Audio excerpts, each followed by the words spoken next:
Hello, everybody. This is going to be sewing the text block for the multi-section flat back. All right, so we're going to punch and sew. We've got to make a punching jig. I've got my needles and my thread ready when we get to that part. This is just one of the offcuts from that stack when I was cutting my sections. And so what I'm going to do is cut a little piece of this off. I actually just need one piece. I don't need, because I'm going to make a punching jig. It just needs to be the height of my sections, which this is my trusty 5.5 by 4.25 board. And I just need to cut a little strip off that is that height. And this is what I'm going to use as my punching jig.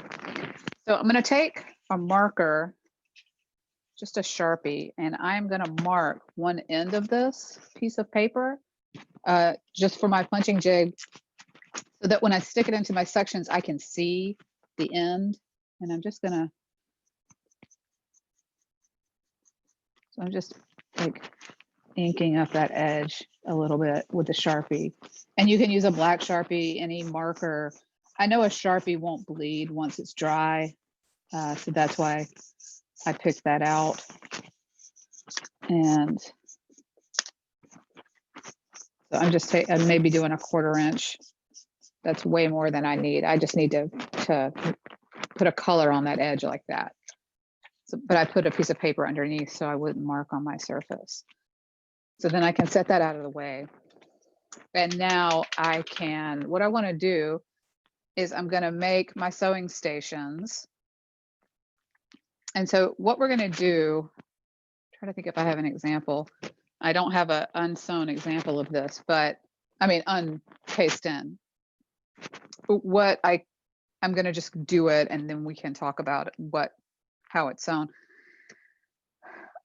For this strip, I'm just looking to check that this is the height, and then I'm going to come to my mat and make my tick marks. I have to, yeah, I was just seeing if you could see the very end of my mat, but you can't.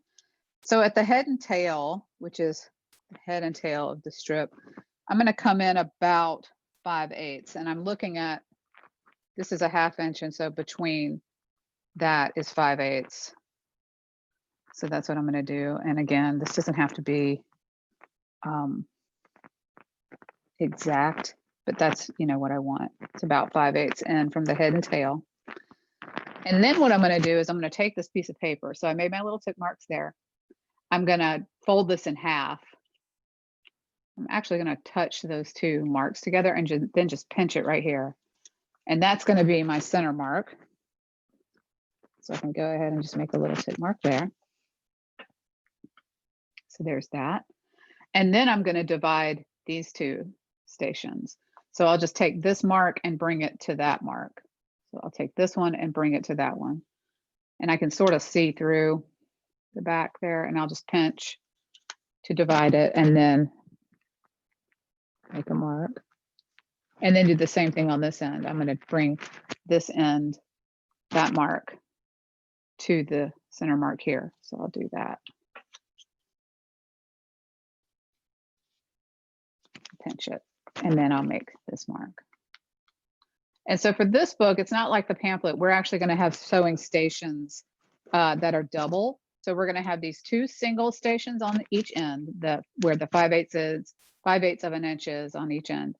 And then I'm going to divide these 3 in the center here into double stations.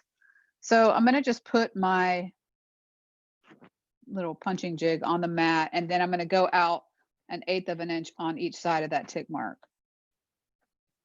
And then again here, 1/8 inch.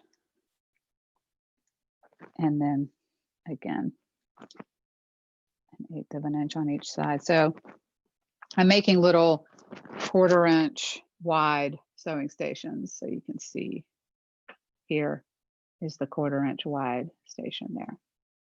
Okay, so then I'm going to cut little V's at the single and then at the double. So I'm not going to cut that center mark. I'm just going to cut the 2 that are 1/4 inch apart. And here I'm just using, I'll kind of stop so you can see that part. So that's my single. hard to point. There you go. There's the single, and then here's one of my doubles. And then I'm just going to do that here and here, here and here, and then here. So I just cut, and you can do this with scissors as well. It's faster to do with the X-Acto, but no big deal.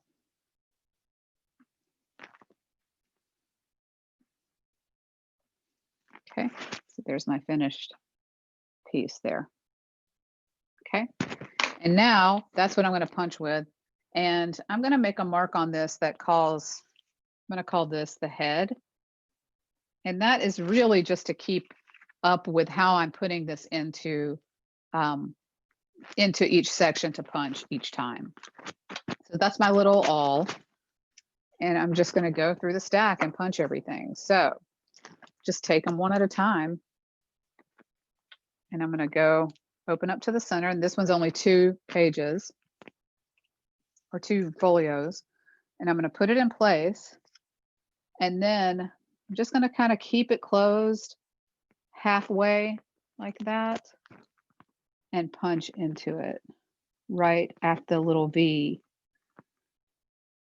So I'm doing it, and then I'll bring it up to the camera so you can see, because it's just kind of hard to see, to show it while I'm doing that.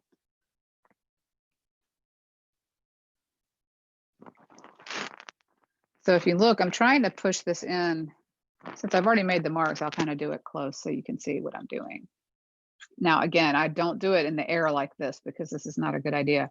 But right where those little V's are, I am putting the awl into like that, like at a 45-degree angle. So if this is 90, I'm putting that in at 45. So that hopefully it should go right into the fold like that at each little V section. Okay, so there's the first one, and I just, I pierced it, and I'm not going to worry about how big the holes are right now. We'll get there when we are going to sew it. So I'm just going to close it and set it to the side. Then I come in and do the next one. So I want to make sure that my sections stay nested. I don't want to like shimmy them around a whole lot. So I'm just trying to put my hand in there, hold it down, and I'm kind of, using my fingers all kind of separately. And then I come in and push. And then I'm just really trying to make sure that I go through all the pages. So this sewing does not show in the book, except on the inside. You can see it on the inside of the pages. And I'll show you that before we start sewing. I'll show you what I'm talking about. You won't be able to see the spine of the book because it's going to get cased in. So here's my next section.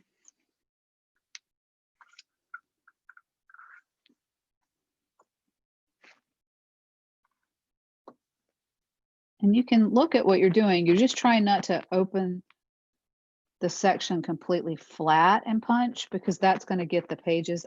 They won't be nested. They won't, like the hole that you punch, it's almost like the paper's getting pushed into the next layer.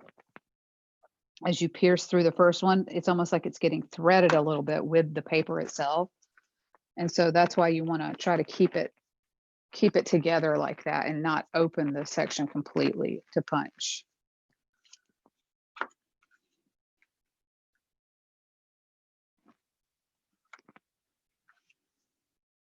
Okay. Just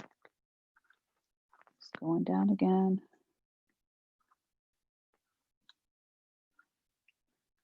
This is a good little awl for this because it's real small.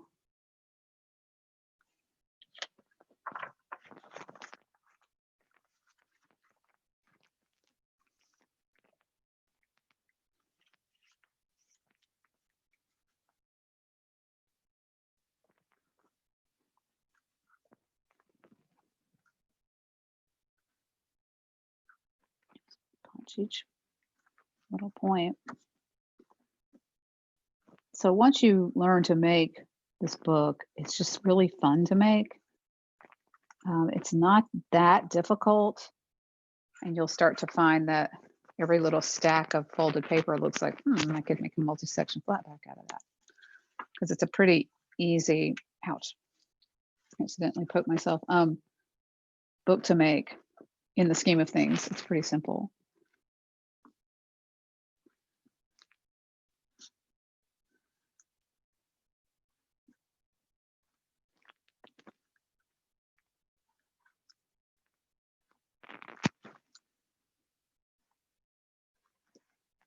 Okay. I'm really just like double checking that I'm getting it in the right spot. That looks fine. And then now I'm at the last section, that last end sheet section. And I'm just lining it up head and tail like usual, and then punch it off.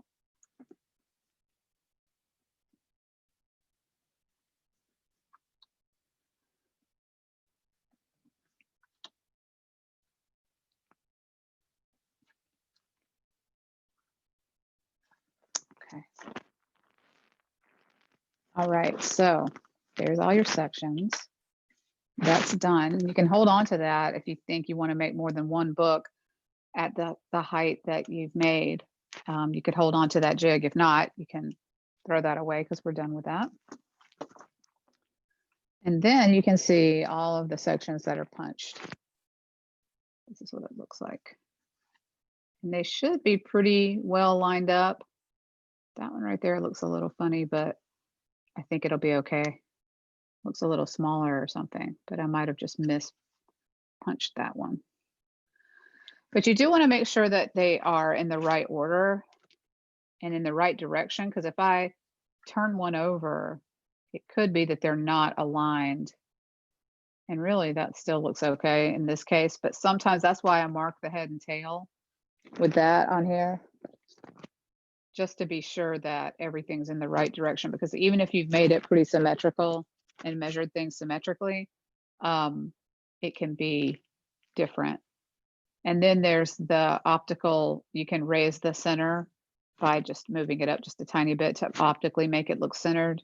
But because this book is not sewn, you don't see the exposed sewing. I'm not as worried about doing something like that. So yeah, but you can do that. I'm gonna turn this one just to see if maybe it got turned. No, it's just one of these sections is a little bit smaller, but it'll be fine. That one's a little bit narrower, but I must have just mispunched. That's okay. Okay, so now we're gonna sew this. So you need your needle and you need your thread, and you do need your wax. If you have like an old tea candle or something like that, that'll work. We are gonna wax our thread. So this is just a little lump of beeswax. And you're gonna pull off like a length of thread that is the height of the book times the number of sections plus 1. So in this case, we have 5 text sections and then 2 end sheets, so that's 7 total. So I'm going to pull out 8 heights of the book in thread. So I'm just going to kind of loosely measure 1, 2, 3, 4, 5, 6, 7, 8. And that last one, I wasn't real worried about if I got a full 8, because I know I have more thread than I need. Okay, so this is a long piece of thread, and the taller your book is, the more thread you're going to have in one long length. Some people don't do it this way. They'll just add thread, and I don't like to do that, especially for a beginning class, because it's hard to do. So I like to avoid. So I'm waxing the thread now.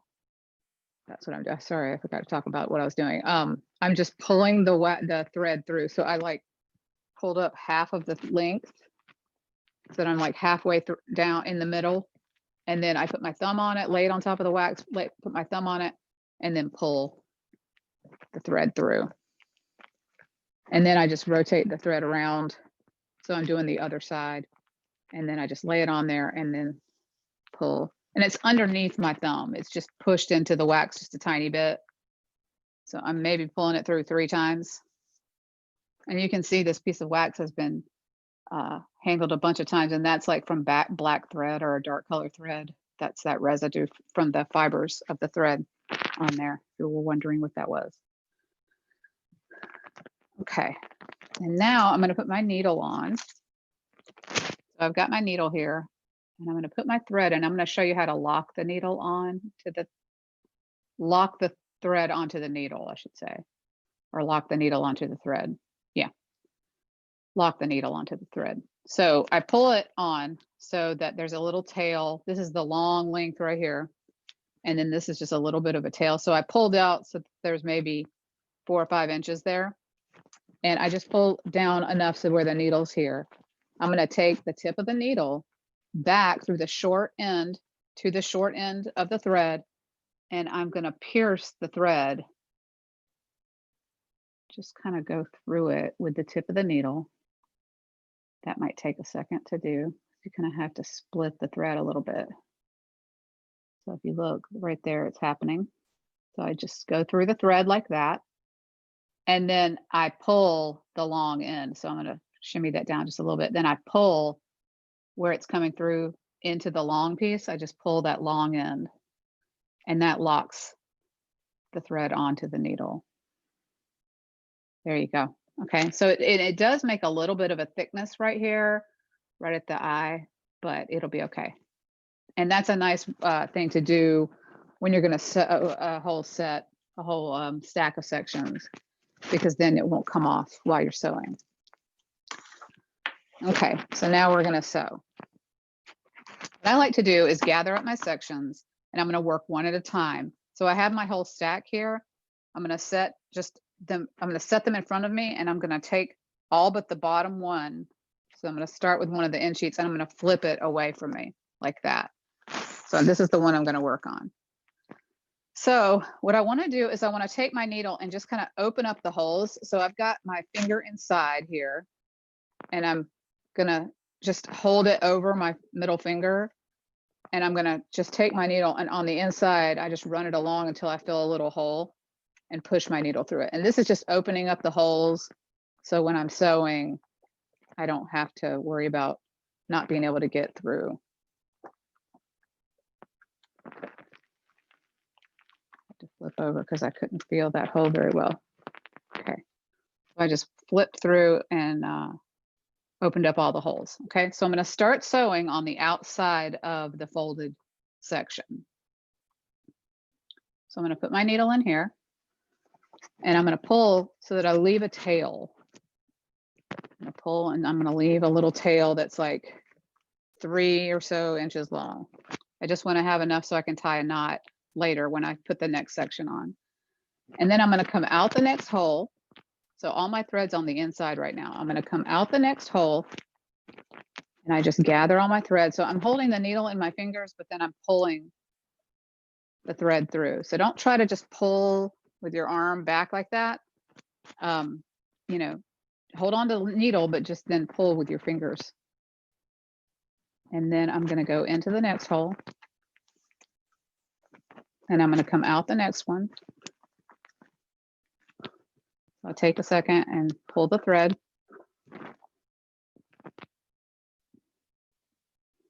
And then I go in the next hole.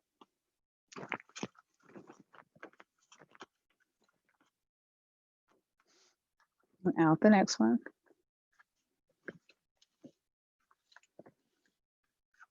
And in. And out. Because sometimes I'll do it like that, where I'm kind of sewing 2 stations at the same time, just kind of pulling it through. Okay. So now this is what I've got. I've got my tail. I've got these short little stitches on the outside of the spine right here. And then I came out the last hole here. And now I'm done sewing that. So I'm going to close the section, and I'm going to take my bone folder. And you want to make sure you do this between sections. This is going to let your sections be tightly sewn together. Bone fold it down right across that spine. Okay, so now I've got my needle ready. The thread's coming out that last hole. I'm going to take my next section. It's already in the right position because it was all stacked up, and I just flipped it away. So now I can flip it on. And now I'm going to put my finger inside, that next section that I'm putting on, and I'm going to go ahead and just take my needle. Now this is not, I'm not sewing through, I'm just taking my needle and opening up the holes.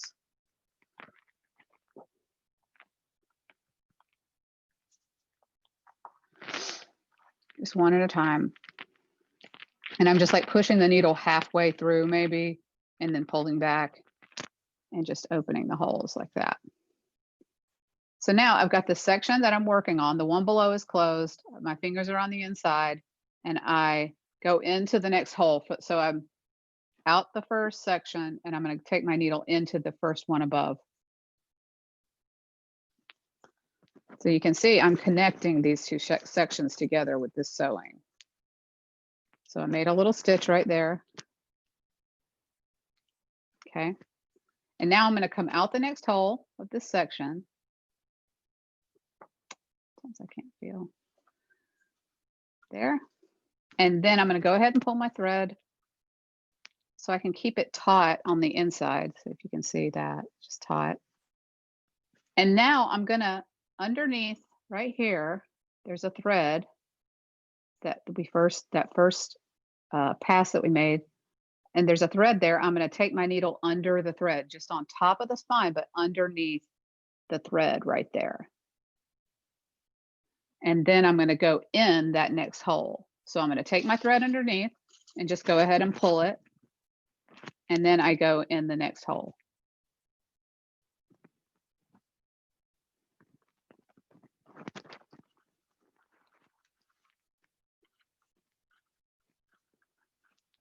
And then I come out the next hole.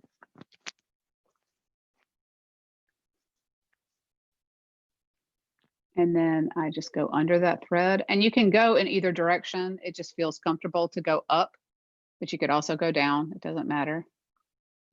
Like that. You just want to go under the thread. It doesn't matter from which direction you do it. Kind of nicked the paper. And then in the next hole. And if you ever start to push and it feels like the sections are coming apart, just take your needle and go back into the hole for just a second and then go back through. And then I come out the next section. So I'm linking down to the section below. Again, just going under that thread.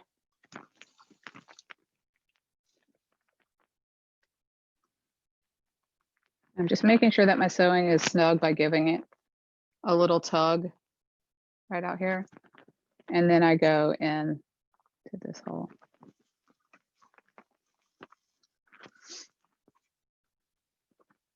And then I come out the last hole. And now I'm going to make a knot with that tail that I left before. So now my thread's completely out. I'm finished sewing here.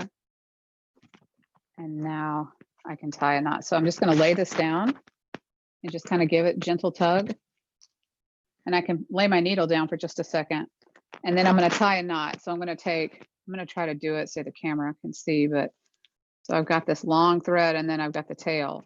I'm going to take my right over left, right, it's hard to do, right over left, like that, and tie a knot. So I just crossed it under like that. So I'm just tying a knot. And then I take the left over the right. And that's a square knot. And that's what we're doing. So that's a knot. And that now you've finished sewing these two sections. I'm going to bone fold it. And then I can start sewing the next section. So sometimes if this feels like it's going to get in my way, I'll go ahead and trim that, because ultimately that's going to get trimmed. If you don't feel comfortable doing it now, you don't have to, but I'm going to go ahead and do it because I can just tell it's going to be floppy and get in my way. So you want to trim it off till there's like a 1/4 inch left and just cut that thread off. Okay, so we bone folded it. All right, now next section. I bring it on and I'm going to take a second and just go in and open up all the holes.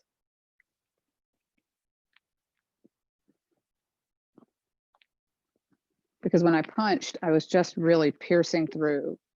And so there are spots where I didn't go all the way through.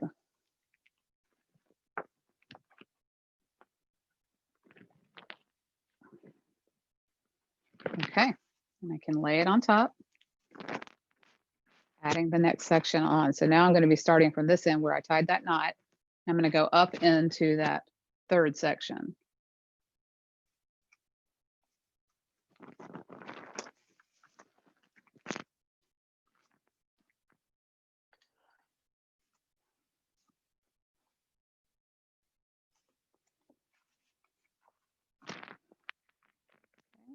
And then I come out the next hole, but I'm going back this way, going to the left. Out the hole. And now, okay, so now I've got to go under the thread below, but I don't want to go through both of the crossed pieces. If you look here, there's like a little crossover here with the thread. And I want to go on under one of those threads, one of the threads in the section below right there. So I'm going to just put my needle under that single thread. And I like to do the one, so there's two holes and I'm coming out this hole. I'm going to do the thread that is coming out on the further side so that I can see what I'm doing a little bit better. So it's just a single thread like that. So that's all I'm doing right there, single thread. And then I go ahead and push, pull the thread through. And that really helps with tangling, to prevent tangling. If you go ahead and just like, when you're pulling it through, like reach back to the hole and then grab it and pull just little sections at a time. When you've got that long thread, it helps a lot. So I went back in the hole above. After I crossed under, I went back in that, or into that hole, and then now I'm coming out this one.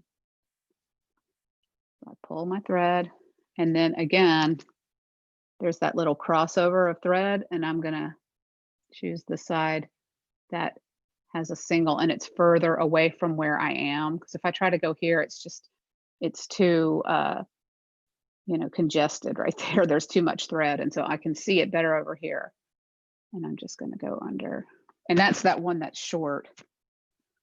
So I got to kind of be careful that I'm just going under one thread like that, not the one in the first section, but in the second, because I'm putting on the third right now. I want to go into the second section underneath that thread. Okay.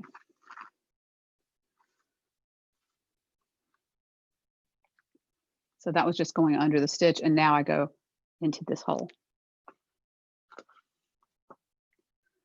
And I come out the next hole.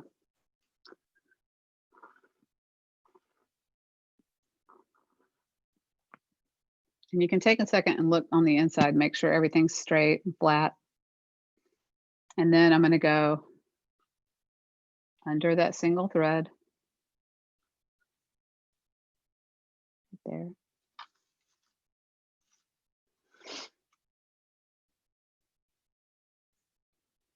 And in the hole above. And then out the last hole.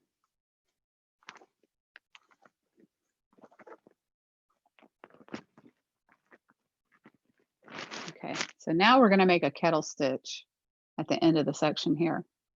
So I came out the last hole completely, everything's smooth on the inside. I come out this hole, and now what I'm going to do is just take my needle between these two sections right here, just between them, and out the top of the book. So I'm really just taking my needle under this stitch right here, under that stitch. So just go like that, and I just pull, and it's really just right there. And it's making a little loop or a little post around that stitch. And now I'm going to add my next section on. So that's, instead of tying a knot, you're just making a little stitch around the section below. And then I can lay this down and bone fold it.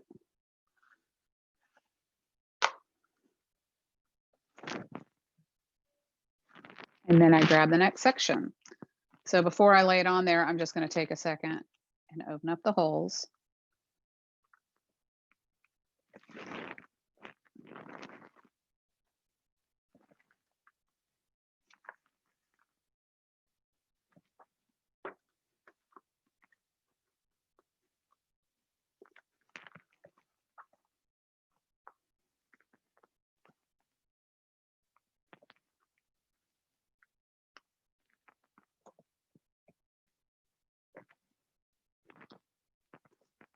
This one was really lightly pierced.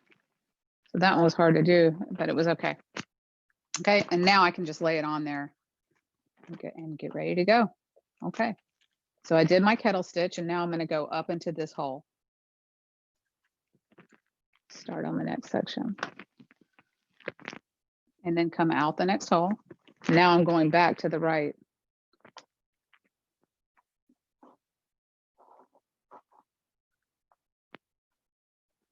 So I just make sure it's taut. And then again, I'm going to go under just this single stitch right there. So that's in the third section, right there. And I'm just going under the thread.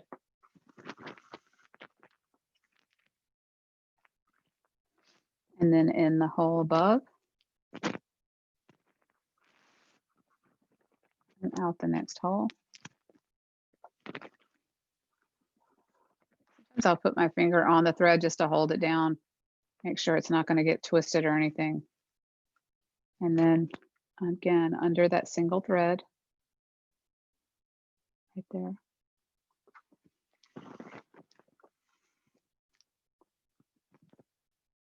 I mean, this is one of those times that sewing, doing something like this on Zoom is actually good because you can see, I can hold, you know, like you can't see it that close in person.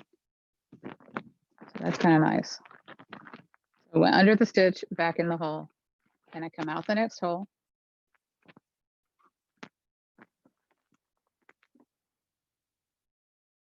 And then under that thread, there. You can pull it. See, this is where, you know, the thread has gotten twisted a little bit, and I just take a second, don't panic, just to make sure it doesn't get a knot, because that's a pain.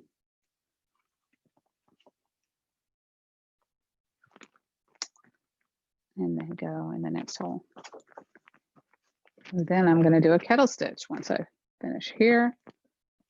And I go out the next hole. I'm going to do a kettle stitch just like I did at the other end. So I just give it a little taut tug. And then I'm going to go between these two sections. So it's just the section below in the next one you're going to go between. So I'm coming out of this section and I want to go between these two because that's where the stitch is right here. There is no stitch here, so I can't go here. It has to be here. And then I just put my needle there and I'm just pushing it, and it's going to come out the top of the book, like between the sections right there.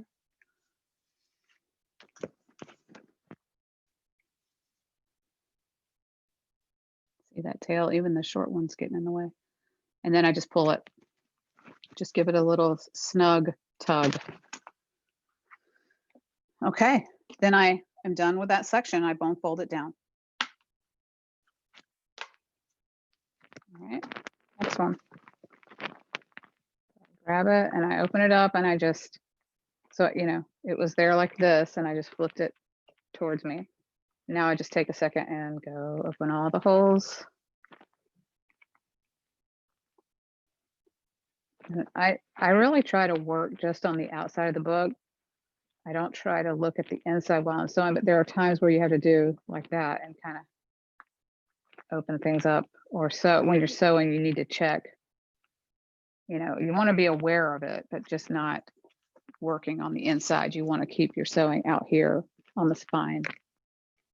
Okay, so I opened all the holes and now I'm going to go into the next section.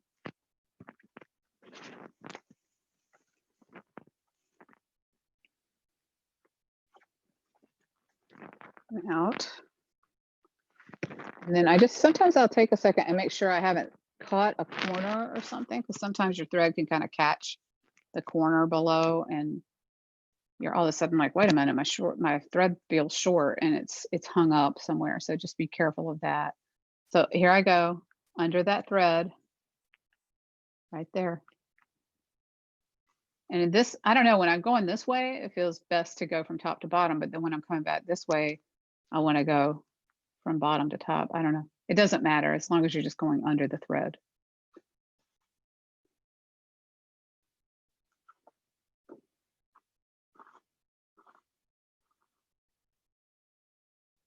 And under That one you can see really well.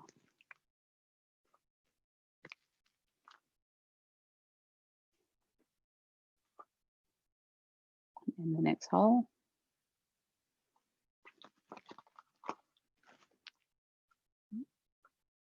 And out the next one.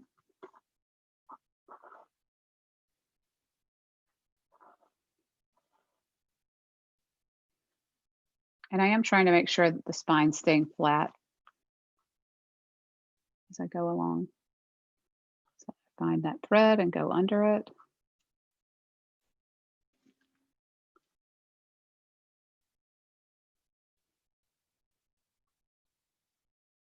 And then in the next hole. And then out the last hole.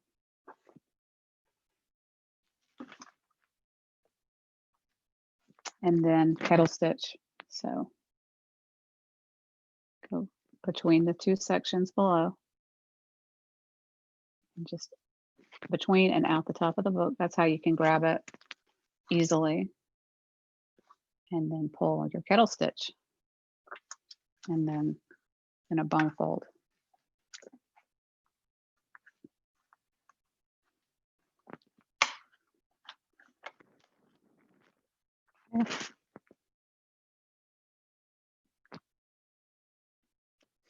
Okay, and then you've just got a couple more sections to do.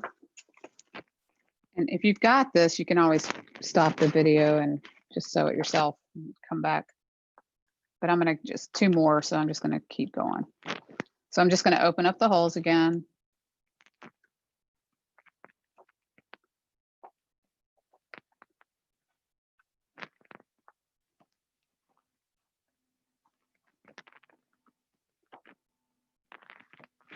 And then I'm at this side, and I just go in. And I lay it, I just went ahead and put my needle in and then lay it on top and start going.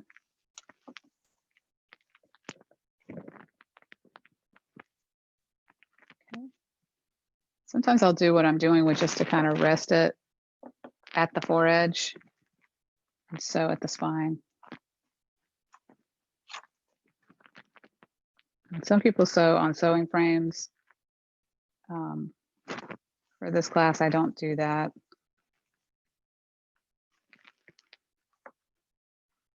I just went under that, came out the hole, went under this, the thread, under the stitch, and back in the next hole, then out the next one.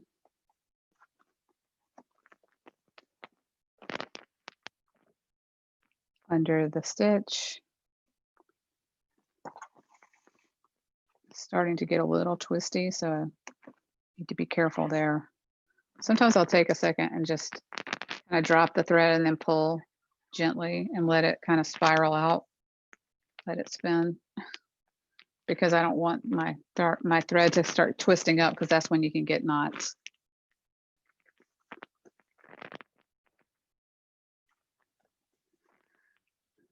Out the next hole, under the thread, and back in the hole above.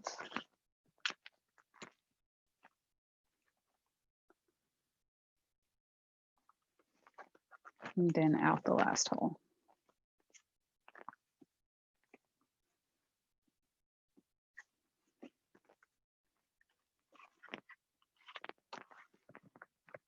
And then again, you can check, make sure everything looks good. Give it a little tug and then do your kettle stitch. And that is between the two sections below. Out the top of the book. And pull it. And then bone fold it. And now we're at the last section, which is the end sheet. So I go ahead and open up those holes before I put it on.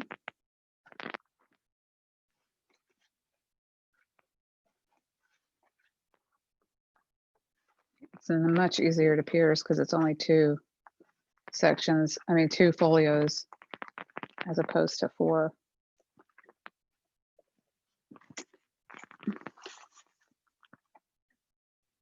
Okay, so then now we're sewing the last piece on, the last section on. So go up into the hole. I tied my kettle stitch.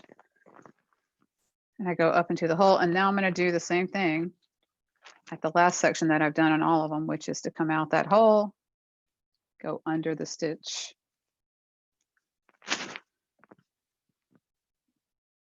And in the hole above, come out the next hole. And you can see I've still got plenty of thread.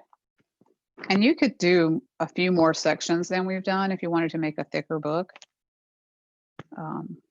But there becomes a point where it's getting too thick and it starts to want to round. And that's why you see books sometimes that are rounded at the spine. They have a round, like an arched, like a domed spine. And that's a fine binding technique. And you round and back a binding. And it's a process where you have to use a hammer and glue and you round and back, and has little edges and stuff. And so it's a whole thing. But if you can't make a flat back, well, you can, but it's just not going to look as good if there's too many sections. So I'm still just sewing along. I'm not really talking about it anymore because I've done it a few times. So I'm at the last hole. And now I'll take a look at that sewing, and you can see that little web that's happening. So that's what happens when you go under each stitch individually like that. You get this little X effect at each station, and that's what you want. This kind of it's called French web sewing, although no one I know knows where the French part came from, or I haven't heard it. I don't know it, but we laugh about that. But okay, so now I came out the last hole. Now I'm going to do as though I was just tying a regular kettle stitch, or doing a kettle stitch, but I'm going to tie a knot. So I'm going to take my needle between the two sections below, just like I normally would, and I'm going to pull a little loop. But instead of just continuing to pull and close it, I'm going to leave the loop, and I'm going to take my needle through that loop like that. And then I pull, and that's going to tie a little knot. Okay, and then I can do it again. And usually I'll go down to the next section. So I went here, and I'm going to go to the sections below that and do the same thing. So I pull a little loop like I'm making a kettle stitch, but I just leave a loop there for a second like that. And then I just take my needle through the loop and then tug, give it a little knot. Okay, so you can see like I've got probably 2 more sections worth of thread, but I'd rather have too much in this circumstance. I'd rather have too much than not enough, because like I say, it's just a little bit difficult to add thread. So I'm going to bone fold that last section, and then I'm going to clip that, snip it about 1/4 inch away like that. Now I have my web sewn text block, and we're going to do the next steps, which is going to be putting the linings on. And I will show you guys how to make end bands. If you want to make end bands, I'll show you how to do that. I'm trying to decide if I want to make a separate video for that. I'm going to pause the recording for right now, and then I may come back at this one, or I may do another separate video. But that's the text block. That's how to punch and sew the text block. So there's that. And then we've got to put the lining materials on it. So we'll do that next. Okay. All right.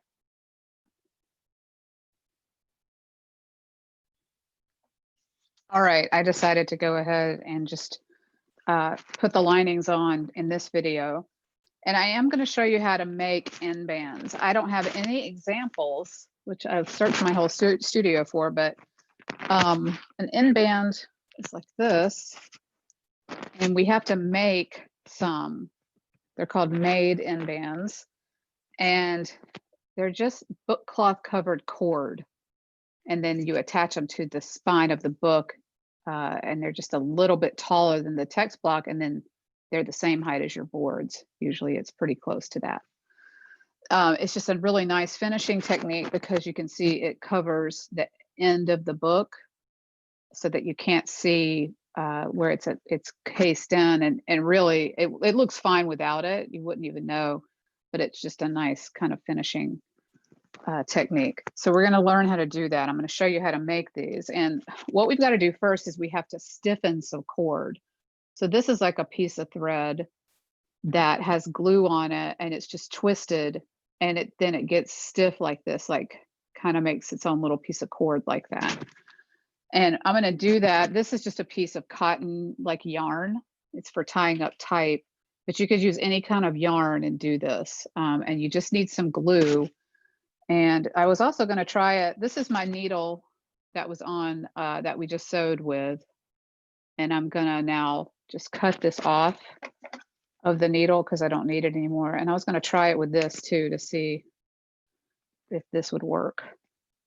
So this is that Irish linen or French linen, I forget what it is. And I'm going to just cut, I'm going to take like maybe 4, I'm just doubling this up so that I have 4 widths. I'm not sure if it's going to work, but I'm going to do it.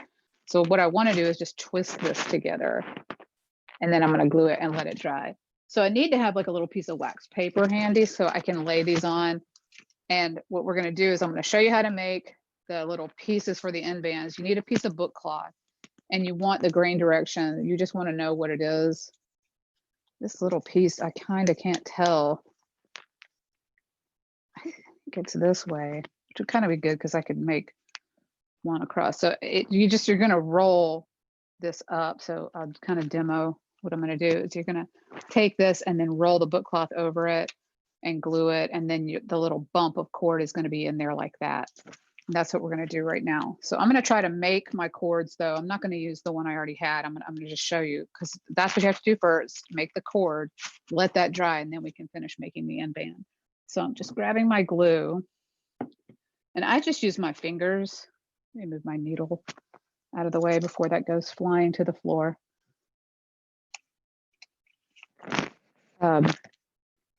I just use my fingers with the glue because there's really no way to avoid this being a little bit messy on your hands. Just move this out of the way. This is my wax paper just sitting there, and I'm kind of starting to twist it. This one piece is long, so I'm going to cut that off. And I just kind of grab some glue, and then I'm going to slide the cord through the glue in my fingers. And then at the same time, I'm like twisting this. You can kind of see like that. I mean, it's kind of fun because it's like just playing with glue, and then you can peel it off your hands, which is always fun to do too. So I'm just kind of sliding it and then turn it to the other side and roll that glue through and twist at the same time. Like that.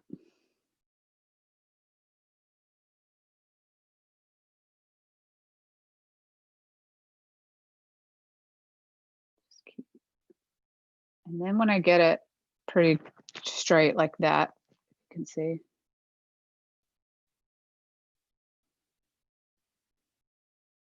Like that, I'm going to lay it down and then let that dry.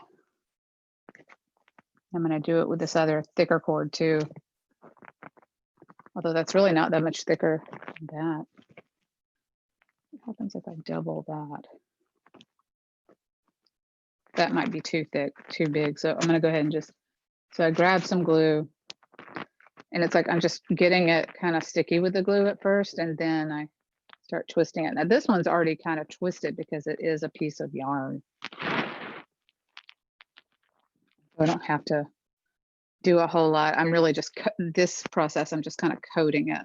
A little bit of twisting, but not so much as that one where I was twisting loose pieces together.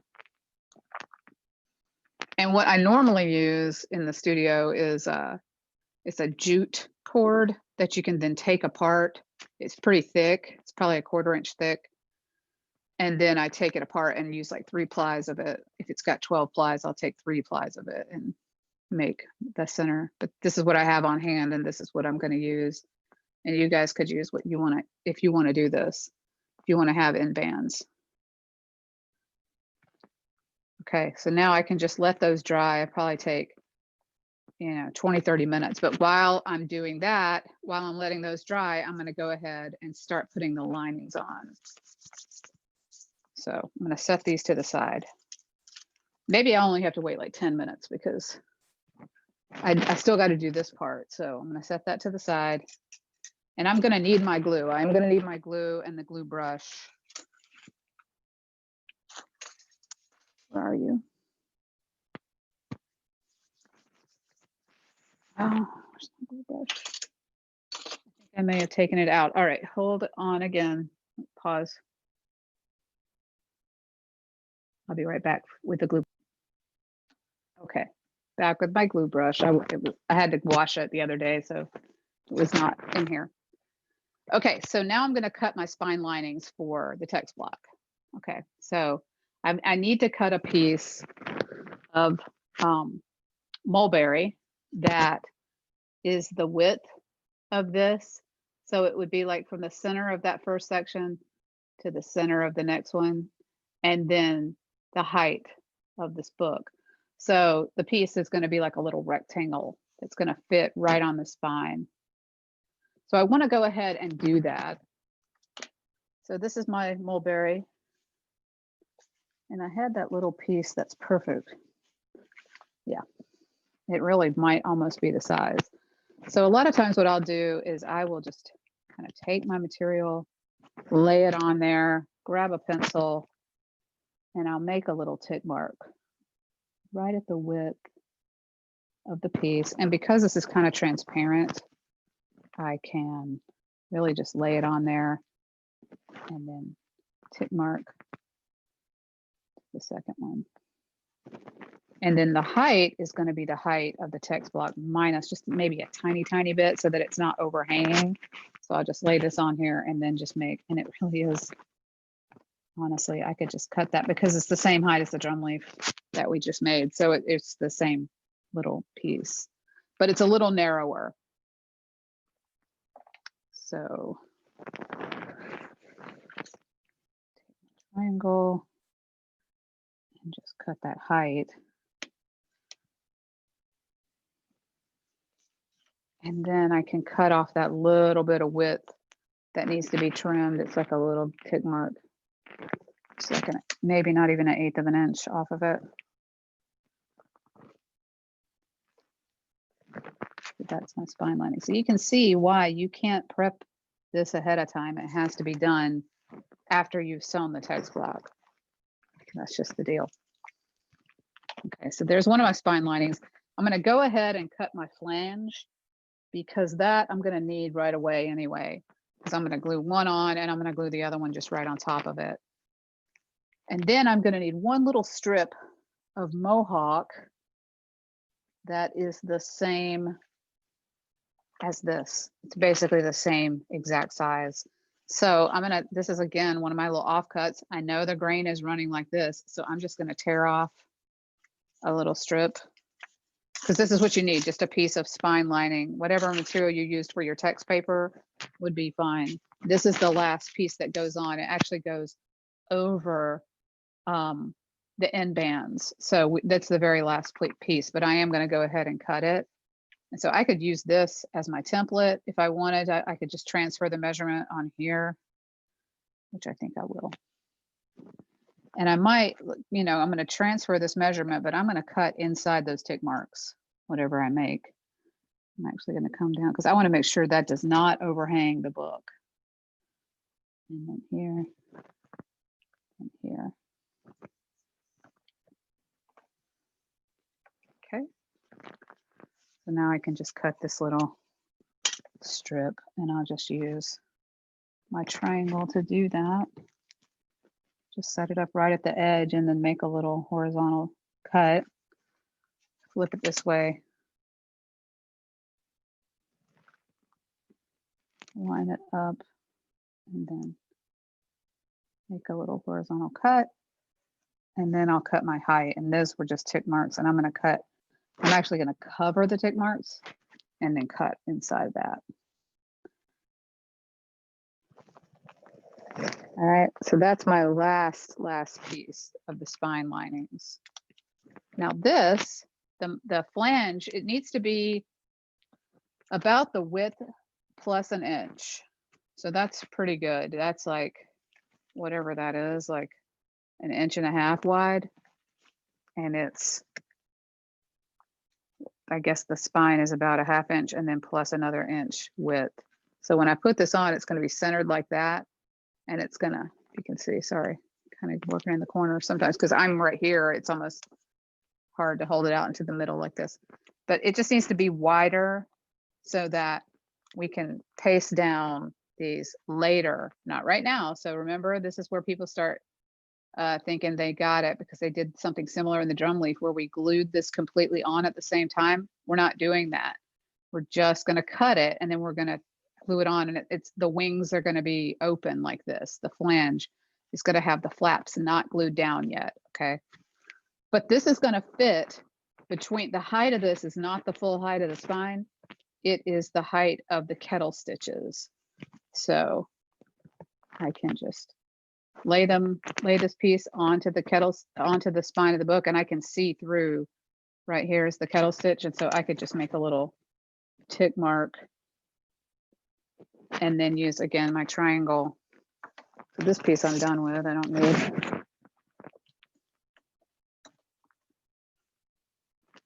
I can just cut this little flange.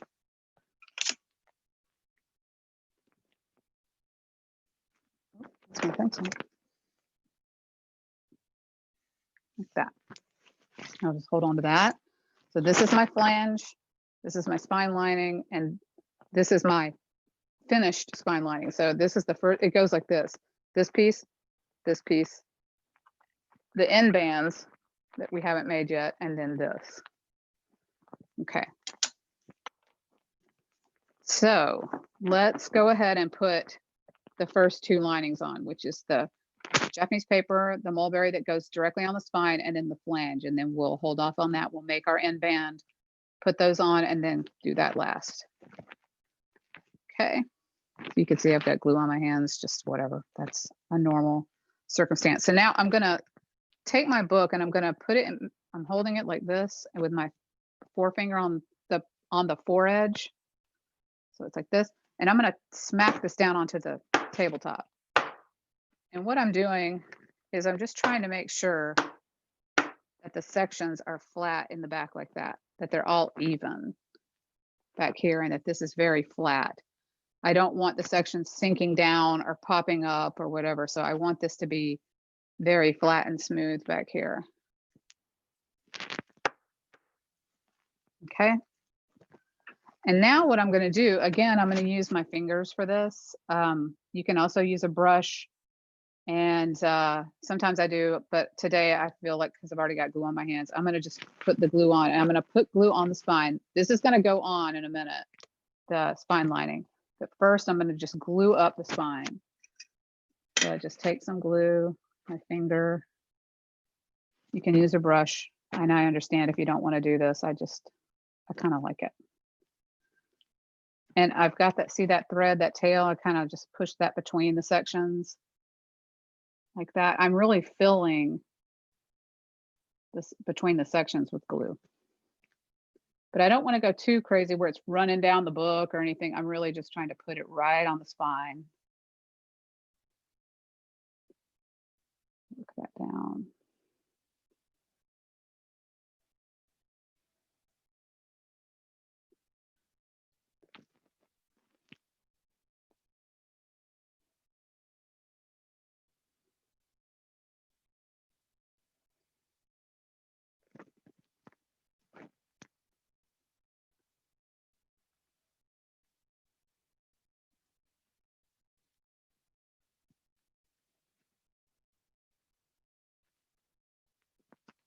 I'm just really putting a good amount of glue on here and then making sure it's in those grooves. And anywhere there's too much, I'll just kind of wipe it off. And this is where having your cloth handy is good. And of course I don't, but I'm going to use a scrap of paper to wipe my hands. So right now I'm just going to set this down. Sometimes I like to use a little prop just for a second if I don't want to set it. So I'm going to put it on my glue brush. And then I'll just take a piece of newsprint since I don't have my cloth handy. And I'll just wipe my fingers off on that. Okay. And now, whoops. And glue on my hand. But I'm going to now lay that piece of Japanese paper on there. So I've got this all glued up, and then this is why you want this done, because you don't want to have to lay it down if you don't have to. And then you can lay this Japanese paper right on top.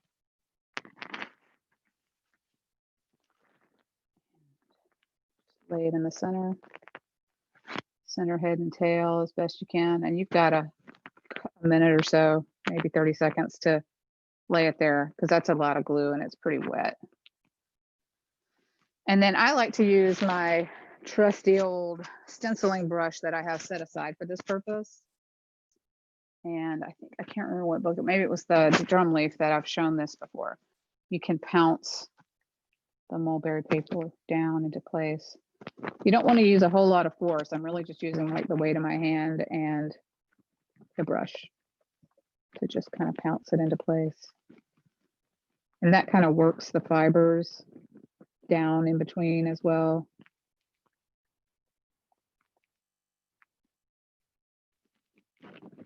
And you start to be able to see the threads kind of popping through. They're not popping through, but you can see the shape of them because it's such a thin paper.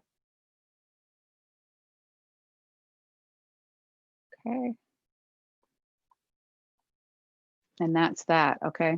So you just work that down. If you don't have the stenciling brush, you can always maybe give it a second to dry, like use your fingers just to do it.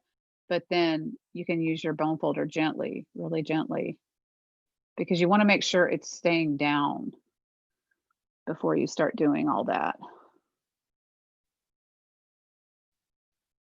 Just kind of gently. You don't want to pull it or make it bubble up or anything. Okay, so that's what you want. And then we can go ahead and put that flange on. And I think for this one, since it was pretty messy, I'm going to use the brush. And so now I'm going to use the flange. And so what I'm going to do is I'm going to glue just between the kettle stitches, right on the spine, glue from kettle stitch to kettle stitch, just glue right there. And then I'm going to lay this on there straight in the middle. So there's kind of flaps on each side, but I'm not going to do any pasting of the flaps. They don't get pasted down right now. Just get glued to the spine. So I'm going to take the glue and just glue between on the spine between the kettle stitches.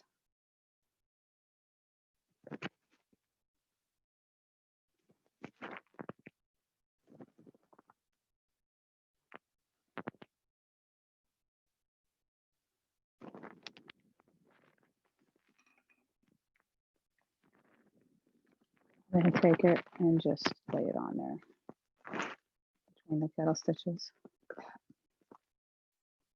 And again, you can take a stencil, just kind of stencil gently. It's not really stenciling. I mean, this, like I said, I've set this aside just for this. So it's kind of got dried glue on it. But it works great.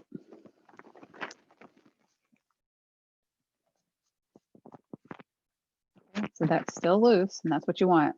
So it's going to look like this.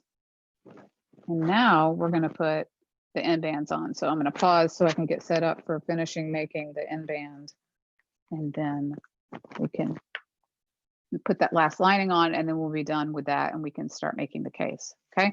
But next step is going to be making the end bands. I'll show you that in just a second. Okay. Pause for a moment. Okay. I did find some end bands that are ready because I just started realizing, wait a minute, these aren't going to be dry to use right this minute. So I've got some that are already done. So you can see this cord that's inside here. And then this is wrapped, the book cloth is wrapped over it like that. You can see that cut end that we're going to do. Sorry about the dried glue on my fingers, but that's what we're going to make right now. But I'm going to use this one. It's the same thing, but this one's got that jute cord in it that I was talking about, a little bit thicker cord that's just twisted and glued just like what I did before. But these are dry and ready to go. So I'm going to use those, but I'm going to show you how to make these. So this is one of the strands that I made earlier, and it's pretty stiff. It's ready. I'm going to go ahead and do it. So you can see this is much thinner than the other one. Like this one, maybe I should use that one, but I'm going to go ahead and use the one I made. And here's the other one. This is that cotton cord. That could be good too. I'm going to just try this and see how it goes. I figured out the grain direction is long on this piece, so I'm going to be folding it over like this. This is going to get glued on like that. So I've got a piece of newsprint here, and I'm going to just glue out the very end of this. Actually, I'll do it on the straight side, this side. So I'm going to just take my glue brush and glue the end. And then I'm going to lay that cord on there.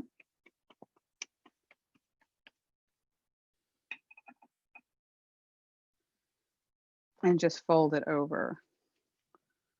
So I'm going to move this glued piece out.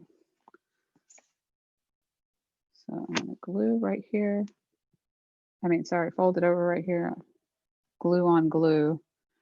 And then what I'm doing is I'm kind of using my fingertips to scoot that thread back into that little curve. And sometimes I'll use my bone folder. That actually works better to push the cord back. Because what I want is a pretty sharp edge where the cord is like into the curve.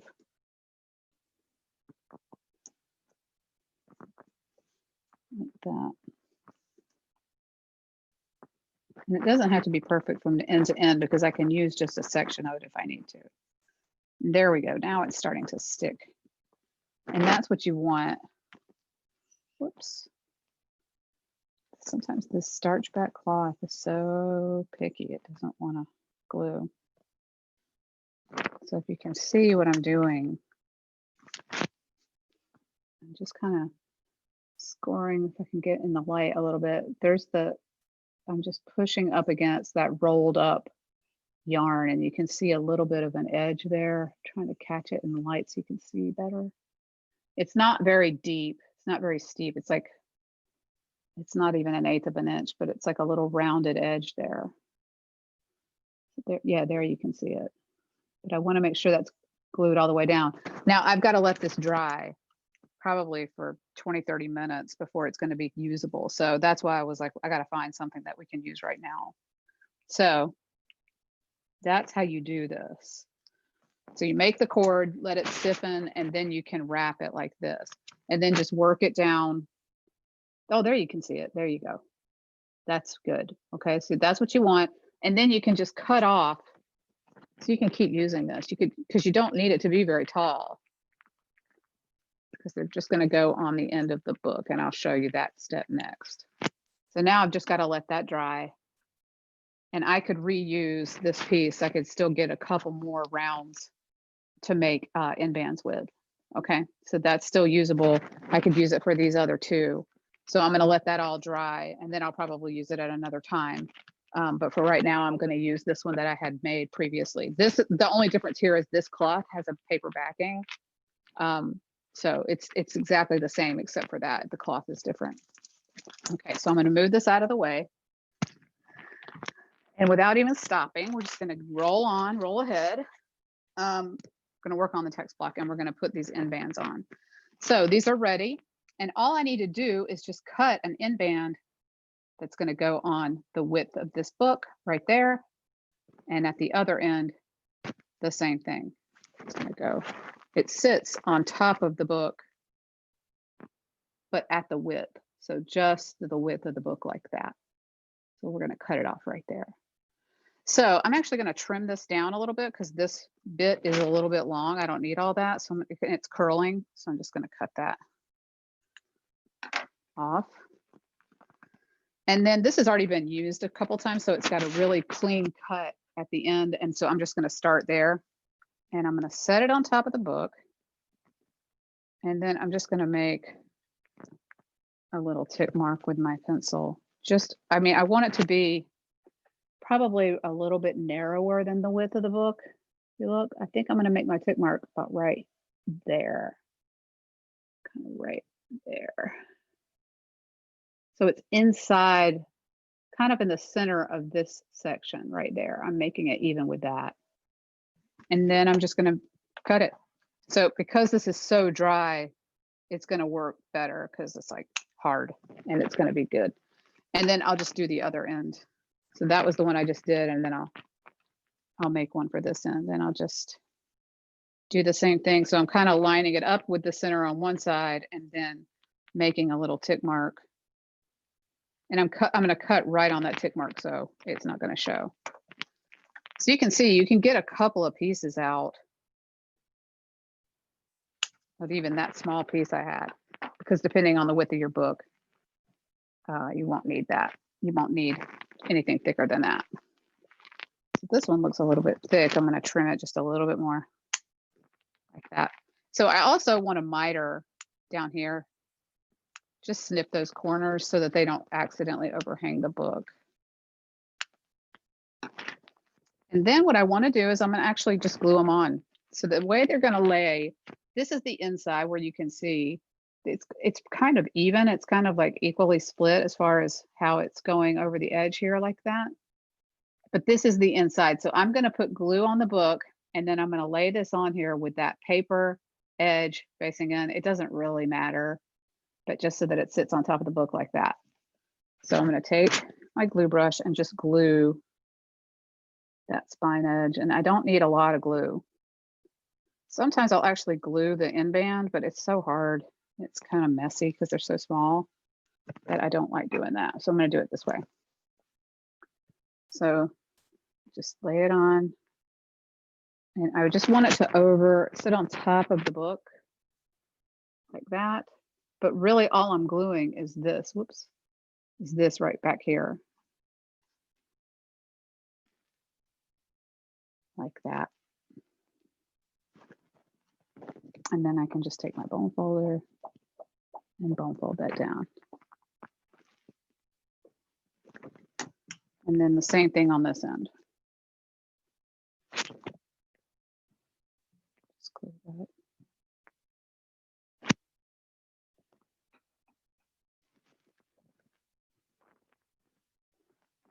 You just let it overhang the top of the book, which is what you want. It sits on the spine right back there, like that. And I'm just pushing against the spine here, and it's sitting right on top.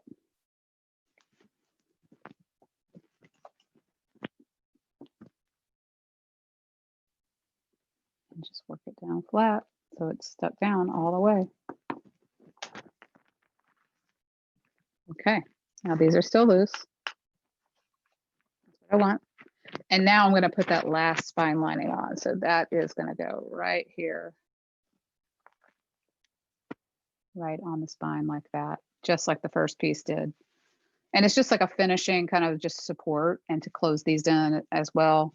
Although they don't have to go on, but it's just like another little finishing. So for this, I don't want to put the glue on the book because I think I can't control where I stop and start, you know, because the end band's being on there. So I'm going to actually glue this up. So I've got my little scrap of newsprint here and I'm just going to glue that out and then pick it up and lay it on the spine. So I don't need a lot of glue. So I'm really trying to be sparing and not make a mess with it. Like I care, you know, got glue all over my hands right now, but I just don't want it to be messy when I'm trying to put this on the book.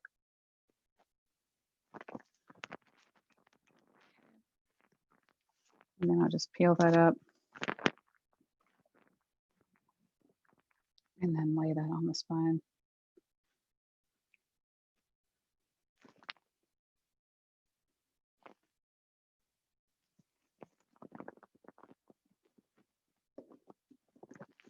I might have trimmed that a little too thin, but it's okay. It's a strength lining, so I'm not super worried about it. See how it's a little narrow? I think I was so worried about it overhanging that maybe I trimmed it like a hair too thin, but that's all right. Okay. So again, I'm just taking, this stencil, I mean, I guess you could use that stenciling brush.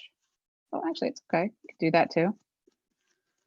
I don't think it's necessary because it's not as much about the fibers going down in there. It's really just to smooth and just be another little area of strength. Okay, so now your text block is ready to go. So now we can use this to start taking our measurements for making the case, and that will be the next video. I will start a new video for that because it's the making the case, and then a separate video for casing it in. Okay, so there's your text block all finished with the end bands and ready to go. Okay, all right, thanks.